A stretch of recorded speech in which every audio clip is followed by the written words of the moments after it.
Hello everyone, welcome to Centurion Defence Academy. कैसे हो आप सभी? आई होप कि आप सभी बहुत बढ़िया होंगे और साथ ही साथ आप सभी अपनी प्रिपरेशंस भी बहुत बेहतर तरीके से कर रहे होंगे। तो चलिए फिर इस सेशन को अपने दोस्तों के बीच में शेयर कर दीजिए, क्योंकि आज आप सभी एक नई बीमारी के बारे में जानने वाले हो। जरा देखिए क्या है, तो एक बार थंबनेल पढ़ लेते हैं ना कि जापान में तबाही मचा रहा है मांस खाने वाला बैक्टीरिया। यानी कि समझिए, इस बीमारी के बारे में अगर मैं बात करूं तो अगर इस बीमारी को कंट्रोल नहीं किया गया तो हो सकता है कि जो 4 साल पहले हमने कोरोना फेस किया था, तो ये कोरोना से भी ज्यादा खतरनाक बीमारी का रूप ले सके। तो फिर आपके मन में आएगा कि मैम ऐसे कौन सी बीमारी है और आखिरकार ये केसेस कहाँ देखा गया है। तो चलिए फिर इसको भी हम डिस्कस कर लेते हैं कि health official in Japan are on high alert after close to 1000 cases of deadly infection were reported across the country. The disease known as streptococcal toxic shock syndrome or flesh-eating bacteria is spreading rapidly, resulting in deaths within a short period. अब देखिए, ये जो बीमारी की शुरुआत हुई है, ये बीमारी कहाँ पे आया है? तो ये बीमारी देखा गया है जापान में, और जापान में इस बीमारी के अराउंड 1000 केसेस देखे गए हैं। और देखा जा रहा है कि जो पर्सन इस बीमारी से इन्फेक्टेड है उनकी डेथ बहुत ही जल्दी हो जा रही है। यानी कि ऑलमोस्ट 24 से लेकर के 48 आवर्स के बीच में जो पर्सन इन्फेक्टेड है उनकी मौत हो जा रही है। अब प्रॉब्लम ये कि इसके लिए अगर हम बात करें तो क्या कोई वैक्सीन वगैरह है या नहीं, तो इसके बारे में मैं आगे आपको इस सेशन में बताऊंगी। लेकिन हाँ, इस बैक्टीरिया का नाम आप सभी को याद रखना है, क्योंकि एग्जामिनेशन पर्सपेक्टिव से हमारे लिए इंपॉर्टेंट है। बैक्टीरिया का नाम क्या है? तो वो है स्ट्रेप्टोकोकल टॉक्सिक शॉक सिंड्रोम। अब देखिए, इस ये जो बैक्टीरिया पता है क्या करता है? जैसे ही बॉडी में एंटर करेगा, एंटर करते ही बॉडी के जो ब्लड स्ट्रीम है, ब्लड स्ट्रीम में एंटर करेगा, और ब्लड स्ट्रीम में एंटर करने के बाद धीरे धीरे बॉडी का जो फ्लैश है वो खाना स्टार्ट करेगा। यानी कि आप समझिए कि ऐसा बैक्टीरिया जो बॉडी के फ्लैश को ही गायब कर दे। अब ये चीज हमारे लिए बिल्कुल मेन कंसर्न बन जाती है, क्योंकि सेम हमने देखा था कि जब हम कोरोना के टाइम पे हमने देखा था कि क्या चीज हुई थी कि एक सिटी से ही तो इसका स्प्रेड होना स्टार्ट हुआ था। लेकिन जब ये स्प्रेड हो रहा था कोरोना, उस दौरान तो हमें लगता था कि ठीक है, एक जगह तक लिमिटेड रहेगा। लेकिन नहीं, हमने देखा कि वहां लोग गए, वहां पे जो लोग गए थे वापस से वो लोग अपने जगह पे आए। यानी कि वो जो डिजीज था वो ग्लोबली पूरे ऑल ओवर द वर्ल्ड में फैला था। यानी कि वो इन्फेक्शियस डिजीज था। तो क्या ये इन्फेक्शियस डिजीज है? मैंने कहा बिल्कुल। यानी कि उसमें हम जब कोरोना की बात करते तो वहां पे हमें पास टाइम मिल जाता था ट्रीटमेंट वगैरह का। लेकिन अगर मैं इसकी बात करूं तो ये तो सिर्फ टाइम कितना दे रहा है? 24 से लेकर के 48 आवर्स तक। यानी कि ट्रीटमेंट करवा लिया तो बहुत बढ़िया, नहीं कराया तो कुछ भी नहीं। डायरेक्टली जो हो रहा है वो देखा जा रहा है कि इंसान की मौत हो जा रही है।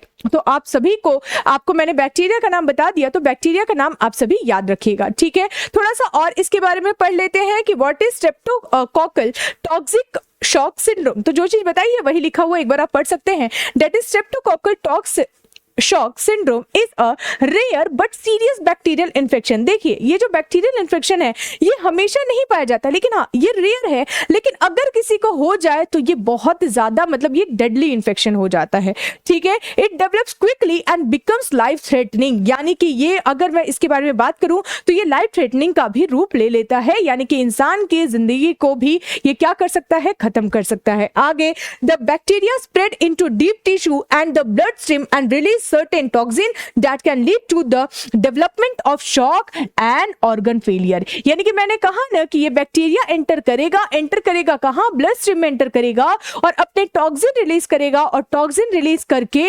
फाइनली जो रिजल्ट आएगा वो क्या? Organ failure. यानी कि ये ऑर्गन फेलियर करता है। इस पॉइंट को भी आप नोट रखिएगा। फिर क्वेश्चन कि मैम इस बीमारी के सिम्टम्स क्या है, लक्षण क्या है? तो लक्षण भी देख लेते हैं, ठीक है? कि अगर मैं लक्षण की बात करूं तो क्या होगा? Low blood pressure, organ failure मैंने आपको बताया ही, रैपिड हार्ट रेट और साथ ही साथ फास्ट ब्रीदिंग। इसके साथ अगर मैं बात करूं तो गले में खराश, पैरों में सूजन, बॉडी पेन, ये सारे, वोमिटिंग, ये सारी चीजें इस डिजीज के लक्षण है। आगे हम बात करते हैं इसके प्रिवेंशन की, कि अगर हमें इस डिजीज से बचना है तो हम क्या करें। तो मैंने कहा कि जरा याद करो कोरोना के टाइम पे क्या किए थे। कोरोना के टाइम में हमने हाइजीन मेंटेन करके रखा था, साफ सफाई मेंटेन करके रखा था। तो क्या यहाँ पे भी ऐसा कुछ है। तो मैंने कहा इन्फेक्शियस डिजीज है तो कैसे फैलता ही तो होगा ना। तो देखिए, preventing STSS involves practising basic hygiene like washing hands regularly and covering the mouth while you cough और sneeze. Treat your wounds immediately and clean surface frequently. याद रखिएगा कि अगर मतलब मान लेते हैं कि अगर हाथ में जैसे चोट वगैरह लगा हुआ है, हाथ में वॉन्ड्स हो चुका है, या फिर मान लेते हैं कि हाथ में कट आ गया है, तो उससे भी ये डिजीज बहुत जल्दी फैलता है। तो आपको वो चीजें भी क्या करनी है, ठीक कर लेनी है। ठीक है, तो प्रिवेंशन आप सभी समझ गए होंगे कि जैसे कोरोना में हमने प्रिवेंशन के लिए टोटल चीजें प्रिवेंट की थी कि हाँ हम साफ सफाई मेंटेन करेंगे, बार बार हाथ धोएंगे, ये टोटल चीजें यहाँ पे भी आपको करनी है। ठीक है, और अगर मैं ट्रीटमेंट की बात करूं तो क्या इस डिजीज का कोई वैक्सीन है। तो एट प्रेजेंट कोई भी वैक्सीन नहीं है।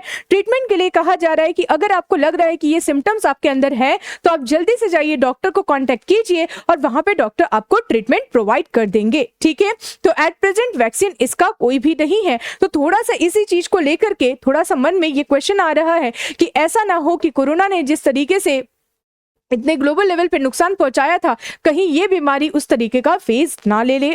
तो अब देखते हैं कि आगे क्या होता है, लेकिन हाँ बेटर रहेगा कि जल्दी से इसकी भी वैक्सीन हो जाए, वैक्सीन आ जाए और इसका ट्रीटमेंट भी डॉक्टर्स को मिल जाए, जिसके वजह से ये कंट्रोलेबल हो। ठीक है, तो आज के लिए आप सभी के लिए एक क्वेश्चन है, जरा देखिएगा। Which of the following elements is responsible for मिनीमाटा disease. मिनीमाटा disease आप सभी ने पढ़ा होगा। ठीक है, ये कहाँ फैला था इसके बारे में बताइए, किसके वजह से, कौन सा एलिमेंट था। इसका आंसर भी आप सभी आंसर कहां दोगे, तो कमेंट बॉक्स में। ठीक है, निम्नलिखित में से कौन सा तत्व मिनीमाटा रोग के लिए जिम्मेदार है। ठीक है, अगर मैं बात करूं तो यहाँ पे मैंने टोटल 4 ऑप्शन दिए हैं, चारों में से कौन सा ऑप्शन सही है, इसका करेक्ट आंसर आप सभी के द्वारा कमेंट बॉक्स में आ जाना चाहिए। तो आई होप कि आप सभी को इस डिजीज के बारे में पता चल गया होगा। तो बिल्कुल इस सेशन को अपने दोस्तों के बीच में शेयर करना ना भूलें, और नए हैं चैनल पे तो सब्सक्राइब करना भी ना भूलें। ठीक है, और सेशन को लाइक तो आप सभी कर ही दोगे। ठीक है, तो मिलते हैं आपसे नेक्स्ट सेशन में, तब तक के लिए थैंक यू सो मच। और अगर इस क्लास की PDF चाहिए होगी, और अगर आप चाहते हैं कि जो भी क्लासेस हमारे यूट्यूब पे शेड्यूल होती है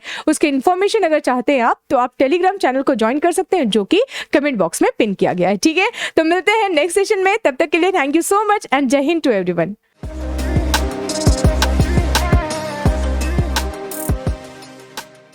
क्या आपका भी सपना है national defence academy NDA join करने का और आर्मी, एयरफोर्स और नेवी में अधिकारी बनकर देश सेवा करने का? Join our NDA 2 2024 online batch, जहां आपको NDA written plus SSB interview के फॉर्मूला पर आधारित होलिस्टिक गाइडेंस मिलता है। NDA में सबसे ज्यादा फाइनल सिलेक्शन देने वाले संस्थान में आपको मिलता है individual and personalised guidance, well researched content, doubt clearing sessions. Download करें सेंचुरियन डिजिटल ऐप।